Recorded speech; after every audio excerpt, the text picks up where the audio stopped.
Hi, welcome to another edition of Out and About. I'm Alan Richards, Executive Director of CASA, and in this show we talk about everything there is to know about the English-speaking community. Today we have a special guest. His name is James Robson. Welcome, James. How are you doing? Hi, Jim. So are you working at CASA? Yes, I am. How long have you been there? Well, I was actually hired almost exactly 2 years to the date, if I'm not mistaken. I'm pretty sure it was just near the end of November. So yeah, just about 2 years, and my actual position as patient navigator, I started helping people as of January 2022. So you're the patient navigator at CASA? Yes, sir. Okay, so what is a patient navigator? Can you explain? Well, in my region with CASA, there are different patient navigator services throughout the province, throughout the country. Some differ depending on the demographics and the needs of certain regions. We're a pretty vast region. So as far as patient navigator goes, where we are in our region, I can help people within the healthcare system as soon as there's a little bit of trouble because of a language barrier. So any trouble at all, it could be helping you find a sort of transportation. It could be helping you speak with the healthcare professionals. It could be helping you through the hospital to get where you're going. To understanding documents that you might receive, to understanding how to take your medication. I even work with the healthcare professionals in the region, and if they have trouble communicating with somebody, they can also call me to help them. So it kind of encompasses anything that has to do with healthcare, as soon as there's a language barrier for our Anglophone population. So as soon as we have something and we come up against the French that we don't understand, that's where you could get involved. Yes, exactly. And so do you have to be a certain age? Do you have to have a certain profile? Or do I have to be stuck at home? Like, who can access the services of a patient navigator? No, you don't have to be a certain age. I can help anybody. Age, gender, income, there's no limit. Anybody who has any trouble at all, they can give me a call and I can give them a hand. Okay. So how is it that you came to be a patient navigator? So we hired you at CASA, of course, but what did you do before? Well, prior to this, I can introduce Stitch here because he kind of ties into this all. He's my service dog. Now, I used to be a paramedic and the Joint Chief of Operations in Crosspoint for the ambulance services there.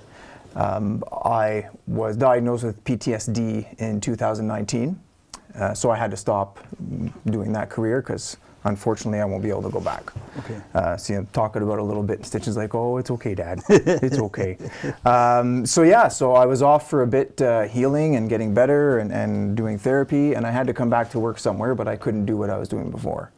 And it was actually kind of a funny circumstance. I had applied to CASA for a different position, but CASA had a really great idea for the patient navigator services that they'd been thinking about, and I fit right into there, so they offered it to me. So you already had like a good understanding of the medical system? Absolutely. As the Chief of Operations in Crosspoint, I had to deal a lot with the CIS management and with stuff like that, with the hospital management.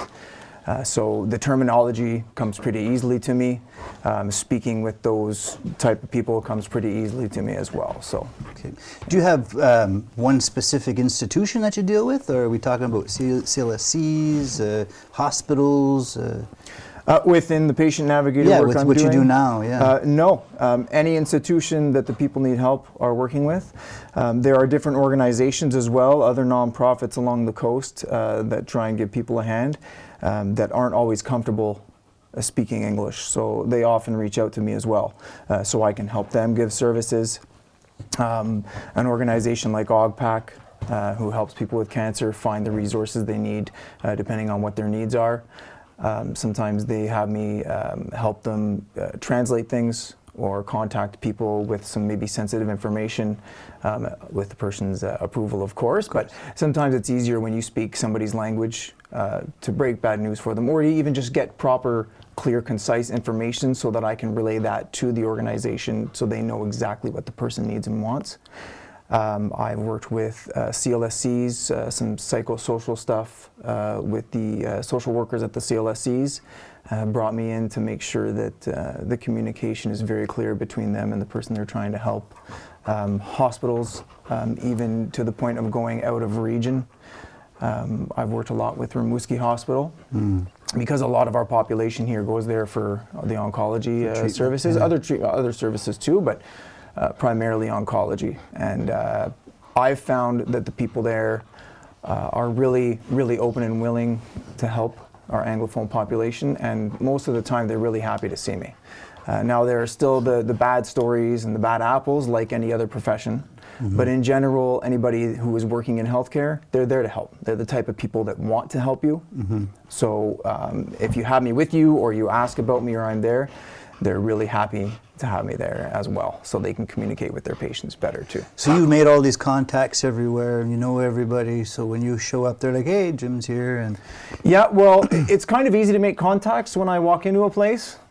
Because people are like, hey, that's the guy with the dog. So even in Rimouski, it's funny, sometimes I'll walk in while I'm helping somebody navigate and get through the hospital, and a nurse will walk by and I don't even know who they are, and they'll be like, hey, James. So they kind of all know who I am, and it's pretty funny, but it's good in a certain way too, because he really breaks the ice, and it's easy for me to get in places and get known. So yeah, it makes a lot of sense. So you make it easier for the patient, but obviously you make it easier for the person who's trying to give the service as well. Absolutely. A hospital like Rimouski, their staff is working really hard taking English courses, which McGill offers, to try and help themselves out as well.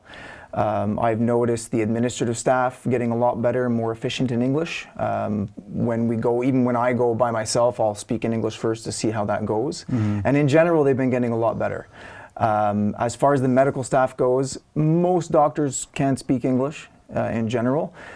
Some of the nurses do have trouble, and with some of the questionnaires that they do before certain treatments or before certain things, they're really precise and specific questions.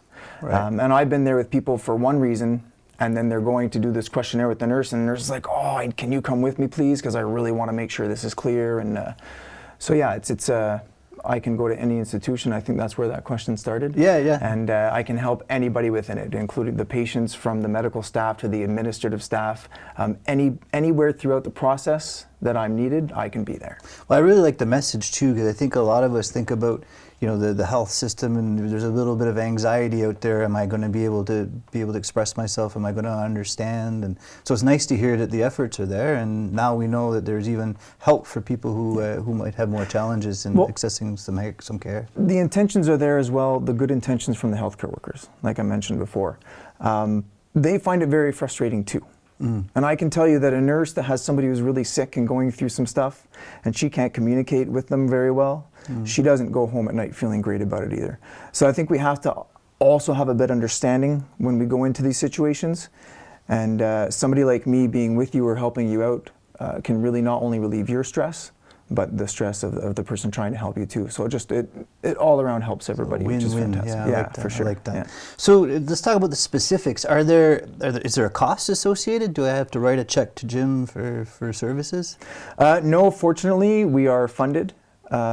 So we have the money we need to carry out the tasks that I do and the helping people, and so there's no charge to my services whatsoever. Thanks to our partners at CHSSN. Absolutely, for that help. CHSSN, and we collaborate with the System Gaspésie as well. So would you be able to give me a ride to my appointment then? Unfortunately, no. But I can help you find alternatives. We have our public transportation isn't always the most available or ready for anybody. I work with the Centre d'Action Bénévoles, the CABs, to help give people rides. They do have drivers who volunteer their time. They have to charge a very minimal amount per kilometer. There's also funding from the CIS. It's not too much, but it does help out if you have to drive further than 200 kilometers for medical care outside of your region. So I'm there to help you with your options and help contact the options, but I can't provide a ride myself. So if I have to go to Rimouski, then the CIS can help me with some mileage to get to my appointment in Rimouski? Yes, there are criteria, but yes, they can help. And then you'll meet me there? That's how. Yes, if you need me in Rimouski, a lot of people need me there just to get through the hospital. Like I said before, most doctors and a lot of the medical professionals will speak English, but sometimes it's really hard just to know where you're going. And one of the first people I helped, I always use that example because she was telling me she was losing sleep and she was going to oncology. And when I told her, I asked her, would you like me to be with you? And I can be with you and help you through the hospital. She was so happy. And then she told me the next day, because I contacted her to confirm, and she had told me I slept last night. Right. So this woman was not sleeping, not because of her cancer. And she was so stressed out about getting through the hospital and not knowing. So this is a big stress factor for people. For sure. On top of what they're already going through medically. For sure. It's a really big stressor to not know where you're going and who you need to speak to, or oh yeah, and just showing up at a hospital you've never been to before, finding the right wing. Absolutely. Which desk do you present yourself to? And I can tell you, Rimouski Hospital, I've been there quite a few times now, and I still have a little bit of a hard time knowing where to go. So it's a daunting task. Yeah, absolutely. So you live in Pointe-à-la-Croix, right? Yes, sir. And that means you're associated with the Avignon office of CASA. Yes, CASA has a satellite office in Pointe-à-la-Garde. In Pointe-à-la-Garde, yes. At the Hotel de Ville there in Pointe-à-la-Garde. Yes, at the municipal building. Right on. So are your services focused around Pointe-à-la-Garde, or? No, my services cover all the territory that CASA covers. So from Matapedia all the way up to just around Percy. We collaborate as well with Vision. So I also help them out with the population in Gaspé. Okay, so almost the entire region then. The entire southern coast of Gaspésie, pretty much. If somebody's looking to get your services or speak to you for some of their needs, how would they get a hold of you? They can call me directly on my phone at 418-712-1030. If they don't have my phone number, they can always contact CASA. Mm-hmm. And somebody there will send them over my way. And I like people to know too that, because some people, they can be nervous. Do I need him? Can he help me? Is this what he's there for? But if you're not sure, call me. Call me, and if I can't help you, at CASA we probably have somebody who can. We cover a lot of different services, a lot of different programs and projects. So if we can't help you, I'll either help you find somebody who can, or CASA will be able to help you. And probably if it's just for a form or for some information, you could probably Zoom, somebody could stay home. And yeah, if they want, I can Zoom. They can send me a picture of the form and I can go through it with them and help them explain it. I can't do direct translation services, but I can help them understand what's going on, since I do know all the medical lingo and stuff like that. Well, that's awesome. Yeah. Well, I hope I never need your services, but I'm really glad that you came to talk about what you do at CASA. Yeah, well, sometimes my services are needed for really tiny things, and it don't have to be for you. If you have a loved one or someone you're taking care of, and they need my services, you can call me as well for them on their behalf. It's just, please call me as soon as you need me. Some people wait, and if there's a complaint or something to put in, I can even help you with that. I'm also part of the users committee for the Baie des Chaleurs. So I know exactly where to go for complaints and how to help people out with that, because like I said before, there are other bad apples here and there, and even for somebody who speaks French, the system and the process can be absolutely stressful and daunting and really hard to work through and understand. So when you're adding an extra language barrier on that, it can be hell. So any complaints afterwards, I can follow up. Anything you know you're going to have to do, and even if you're not sure, sometimes you're a bit bilingual, you speak a bit of French, but you're primarily Anglophone, and you're not 100% sure or comfortable.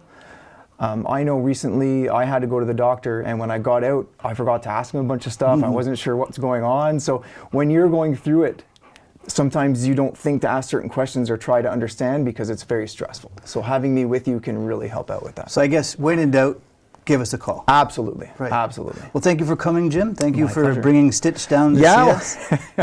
You guys got them all worked up and excited, but no, it's a pleasure to be here, and I'm really hoping people will reach out when they need me. Perfect. And thank you very much for joining us again, and we look forward to seeing you the next time on Out and About with CASA.